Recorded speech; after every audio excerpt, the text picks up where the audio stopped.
And what we're going to do here is, we talked about terminology and some of the terminology that we're changing or that has changed.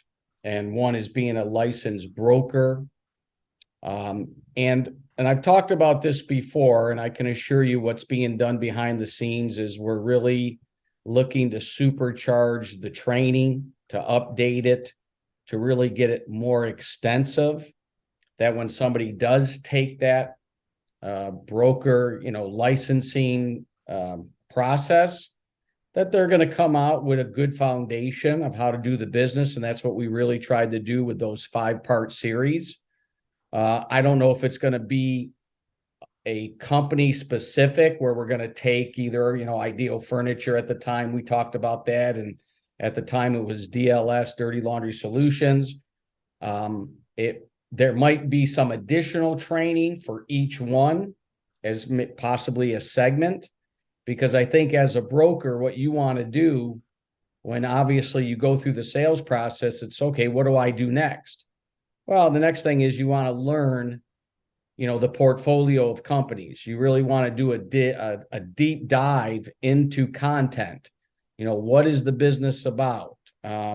How can you speak intelligently about the business? Where is the business operationally? What stage of growth is the company in? All this good information. So when you talk to somebody, you have a good understanding of what you're talking about, so you can take somebody down that path, right? So it's not really salesmanship, even though we're in the personality marketing business. People do business with people they know, like, and trust. So part of building rapport, but giving somebody that information they need to make an educated, well-informed decision. So we talked about being a broker agency, and broker agency, that's, you're building a team of brokers. And, I think some of the most successful agencies will be the ones that talk the talk, but also walk the walk, that is actually doing the business, that can teach the business. You teach somebody how to fish, right? They can feed themselves for a lifetime. And that's really what being an agency owner is just teaching your brokers how to go out there and fish. You know what, John? Go ahead. Last week, we have Viger, brand new broker agency, chapter president. Part of what we do when you set up a broker agency, a area license chapter president for Main Street Chamber, we're going to go ahead and do that initial recruiting. And we put together very quickly a nice orientation for Cincinnati. And Brian, how many folks do we have on that orientation for Cincinnati? 8. We have 8 people on, and how many would you say are going to join as brokers for 5. Viger? 5. So here we've been going a long time, okay, and trying to figure out a recruiting system. And a very first go around, we have the system. You bring on a broker agency. We're going to go ahead and do that first orientation, and Viger's off to a great start with 3 to 5 brokers starting right away. Great job, Brian and Aaron. Yeah, great job, guys. That's powerful. That's about taking action. And I say part of the SOP, standard operating procedure, when somebody comes on board, I think a lot of this, we're laying the groundwork for new brokers, new chapter presidents that become licensing brokers. Due diligence. And I've used that word. Geez, if I used it 1,000 times, I've used it once. When I'm talking to a prospect, I'm encouraging them, if they're serious about getting in business, to do their due diligence, to basically to start, on peeling back the onion. And, we talk about the due diligence and what's involved in that. Now, I have a few candidates going through that due diligence. Now, what are they doing? They're calling master licensees. I'm setting up a meeting with the CEO of the company, the validation stage, which, they're going to talk to the CEO of the company. So part of the validation is speaking to licensees, speaking to the CEO of the company. So the due diligence and the validation, very important process. And I can assure you, watching a replay of the last update meeting, calling and speaking to other licensees, chances are very good that most candidates, in order to come on board, will have to go through those steps in order to feel comfortable moving forward. So very important that the right people, I say the right licensees, are on that list that they're contacting. And they're responsive, not that they're saying the right thing, the wrong thing, because we don't coach licensees what to say. All they can do is share their experience with the prospect, with the candidate. But you got to realize that the worst thing that can happen is that they call, leave a message, send a text, and that licensee does not respond. So very important, and I'm, going through that list that we have of owners, making sure that they're responsive, because if they're not, we're going to have to replace them with somebody else that at least will get back to the prospect, because that's a bad look if the licensees do not call back a candidate. And we do want to award the license. The company will award you a license, or they will deny the license. So the sales process, and we did fix and refine, it's always a work in progress, right? And that when you have that lead and you talk to them and you have a good conversation, now we change that, move that prospect or lead to a deal. And, great job, everyone, because I this weekend looked through and I saw that you're following that procedure, you're following that process, and that's very important. Now, what's the benefit to that? Well, it's a benefit is I can look at the organization and see the deals, or at least the prospects, the candidates that brokers have talked to.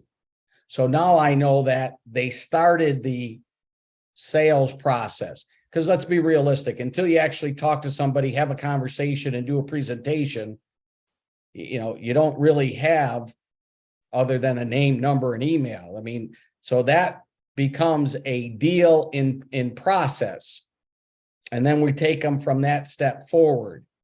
Funding process, very important. Now, one thing that I'm not really seeing too much of is, and I want everybody to pay special attention to getting, information on available cash. What is the status of that prospect? What do they have? Do they have a 401k? Do they have a savings? Do they have money earmarked for a business? Because if they don't, and they're looking to use OPM, other people's money, outside funding, we need to know, because we're going to get that funding process started. Because I think that's usually the good time to do it. Once you have the presentation, you're going to a proposal, or they do get a proposal, and they need the capital. Well, let's get that process started. I have a few in that process right now. Now we're looking at an alternative funding source, a gentleman I was introduced to through the franchise realm, but is very well respected in the industry, has a phenomenal resume, and has helped many franchise owners get capitalization for their business. So we're going to use this gentleman, and I'm going to probably bring him on a meeting so he can talk about the business, if not next week, the week after. His name's Al Lesko, great guy. Is all business, but takes care of business for us. And that's important. The more options we have as far as a funding process to help the prospect get the capitalization, because not everybody has the funding, right? We got to find the money, but let's take them through that process. The validation we talked about, talking to a CEO, and I know, Larry, you're very open to speaking to prospects, and I know you work with Gary a lot on these cozy furniture, and I just think that makes the prospect feel very important. And if you don't make it seem like it's a big deal for them to meet the CEO, guess what? It's not a big deal. If you make it seem like it's a big deal that the CEO, listen, the guy's very busy, but I want to introduce you to the guy who's been in the business for a long time, that knows the business inside out, that can certainly help you on any question you have in the industry. I want you to speak with him. I'd like to set up a meeting. Are you available? So-and-so are here. Well, good. Let me check with Larry and see what his schedule looks like, and let me put together a meeting. So I'm really, not only am I edifying Larry, I'm putting him on a pedestal. It's very important. If it's not that important, it's not going to come across that important. This is a big deal to speak and meet with the CEO. Now, Daniel Ellis, same thing. What a great story. Daniel Ellis was a territory owner. Mr. Candidate, he was exactly where you are today. And then I tell him the story of becoming a CTO, developing the app, his background with Toyota. And then a year later, CEO and majority owner of the company. What a great story. What a great process. I want to introduce you to the CEO who knows operations, that can give you some insight on where the company is and where they're going. And I'll look to set that up. The reality, John, is there's no serious person that's going to even buy a business without talking to the owner of the business. It's just ludicrous to even think that they're just going to buy from a salesperson a business or a business opportunity.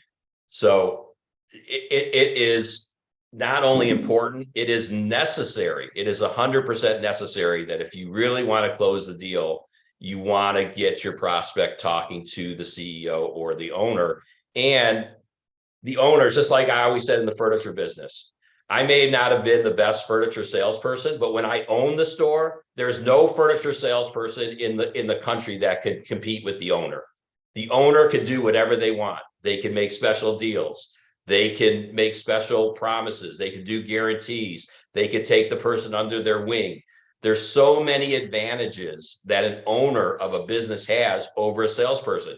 Not to knock or minimize the importance of a salesperson or a broker, but as a broker, you want to use the ultimate trump card. The ultimate tool is to leverage the power that an owner or a CEO has to close a deal, to do whatever it takes to close that deal. And that's what I'm here to do for you guys and gals. Thank you. And one thing about this sales process, it does identify any potential problems that we need to address and work on. Because let's be realistic, we're all trying to get better. We're all trying to improve. That's why I say that's the path we're on, right? We're a company about self-improvement with a compensation plan attached. But if you're doing presentations, sending out proposals, but your prospects, candidates are not speaking to the CEO, they're not calling licensees, then something is getting lost in the sales process. We need to identify, because we want that validation. We want that. That's the part of the problem. If you're not getting validation, well, then there's a disconnect. Let's look at that. So part of the sales process is identifying, and agency owners, you can identify potential problems, that areas that need to get worked on if we're not hitting these certain steps. Getting a lot of presentations, but you're not getting proposals out. Well, there's something wrong there. So let's identify, let's look at fix and refine. We're all looking to get better. The initial call is about setting the tone, qualify the candidate, find out the 3 M's, right? Do we know what the 3 M's are? It's all about the money, mindset, and motivation. I always say that's, find the money, because that's why in those notes, you should have an idea what the prospect has available for the business. Now, you don't know where to start. We're going to talk about finding out liquid. So we'll talk about that in a minute. But the 3 M's Very important to find out initially. And you want to sell yourself and the value that you have for your candidate of why they want to work with you. Because you're putting their interest, number one, top priority, to make sure you have the right vehicle, the right business that can suit you. I'm going to help you every step of the way, and I'm with you every step of the way. The one thing I love is the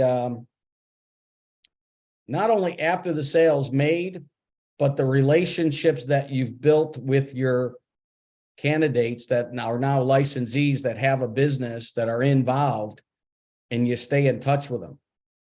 And I'm not saying it's got to be a call every week or even every month, but you should be contacting them, because what's the goal? A, it shows that you still care. And B, let me ask you, who do you know? If you're not asking who do you know, you're not going to get any referrals. You're not going to get, who do you know that's been successful in business that have talked to you or at least showed an interest in expanding their business? If you're not asking, you're not getting. So when you speak to a licensee, that's an opportunity obviously to solidify and, keep that relationship close, but it's also an opportunity to get a referral, to find out who do you know. Make sense? All right. After initial call, you guys, ladies are gentlemen, doing a great job moving that over. Add liquid capital. And do you need funding? We need to know if they need funding, yes or no. And net worth. Now, sometimes that can be touchy, right? You're going to, if you don't have reports, very difficult to ask somebody what they're worth, right? But when we talk about adding liquid capital, how do you find out, what they have, what they don't have? So I think a good rule of thumb, because most people have responded to an ad that does have some dollar amount to it, whether it's 39,000, 69,000, 100,000. Don't shy away from the numbers. I remember the first time I asked somebody back in the commodity days to invest 6 figures into the natural gas market. I remember asking, his liquid, how much money he had. I'm telling you, I started sweating. My mouth got dry. My throat tightened up. I'm having a hard time choking out. Does he have 6 figures to put into natural gas? But if he responds to an ad, she responds to an ad for 39,000, you need to know that, because that's your starting point. In their mind, when they responded to the ad, they might have an idea that they have that money or they can get that money. That's what you have to assume. Now, are there some that don't have anything but curiosity, and that's okay? This is a good time to flush that out, to find out what they're made of. And if they're not qualified, that's okay. The timing might not be right for you right now, but when it is, keep my name and number, because we're going to be here and I'll be happy and willing to help you out in any way I can. But 39,000, I know you looked at that $39,000. Let me ask you this. If you saw something you like, it made sense to you, and it's something that you felt passionate about, are you in a position, are you liquid for at least $39,000? Yes or no? Now, sometimes I'll dig a little bit deeper. Oh, that's fantastic. Good. Where's that coming from? Is that keep that money in the bank or underneath the mattress? Ha ha ha. Now, very rarely do I catch somebody says it's none of your business, right? So I'm trying to dance a little bit, but I'm trying to get the right information.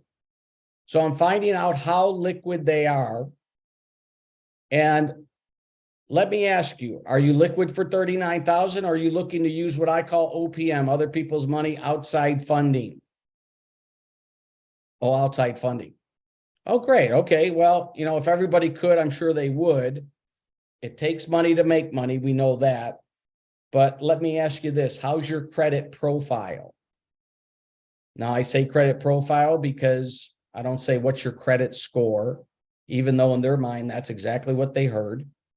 They'll say, oh, it's 680, it's 700, 720, it's pretty good.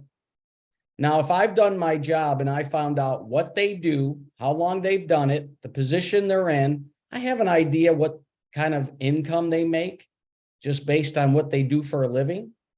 Is that important information to know? Absolutely. Does that help with liquid capital? Yeah. Dig a little bit deeper. You want to fill in that number. Well, let me ask you this. Let's say this is better than you could ever imagine.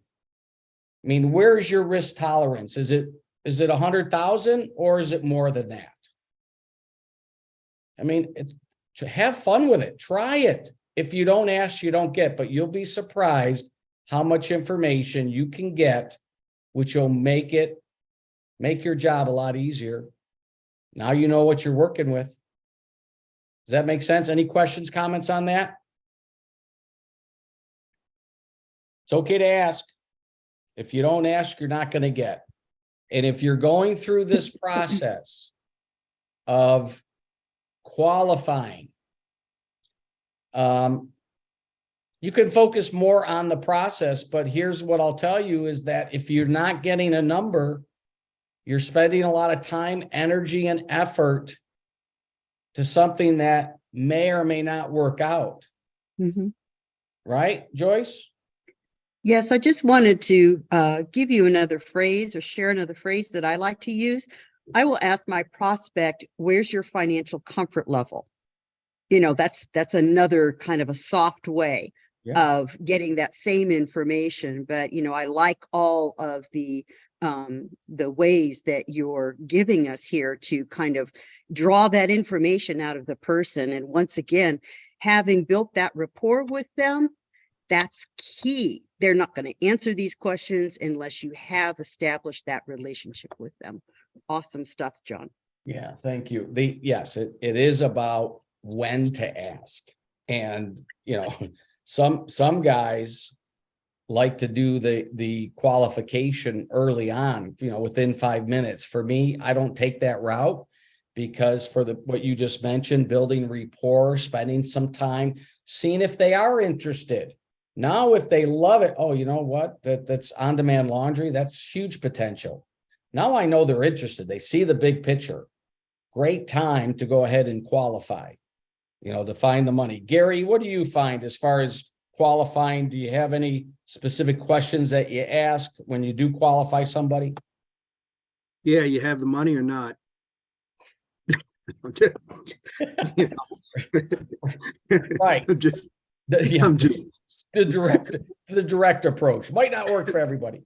No, you know, basically, like, you know, like both of you just said, you got to build rapport pretty quick. You know, you got to build that trust pretty quick. And, you know, a lot of people, you know, they fib a little bit along the way, but, you know, you can pull it out of them with just about everything you and Joyce said. But, you know, if you really pump up the opportunity and paint the vision, the dream, and get their, you know, their mouth watering for it, then it's easier at that point when they're all pumped up and you got the ether on them, as we call it, ether, is to say, you know, how will you be able to fund this opportunity and how will you do it? You got 401k money, you know, IRA, you have a partner, you have the capital sitting in the bank, you're going to borrow it from somebody. Do you need a loan? You know, I tend to ask them all those questions, but not immediately, of course, only after I feel comfortable talking to them and they somewhat like me a little bit. Perfect. Yeah. The programs they have, and we're going to, again, another week or two, talk about, you know, 401k rollover. Some people do have a 401k. It's just sitting there and maybe it's making a little money. Maybe it's not. A lot of times it's tied to, you know, stock market, mutual funds, but to believe it or not, a lot of people do take that and put it into a business, you know, and you know, how do you roll that over? And that's something another program that's available to us that we're going to be talking about.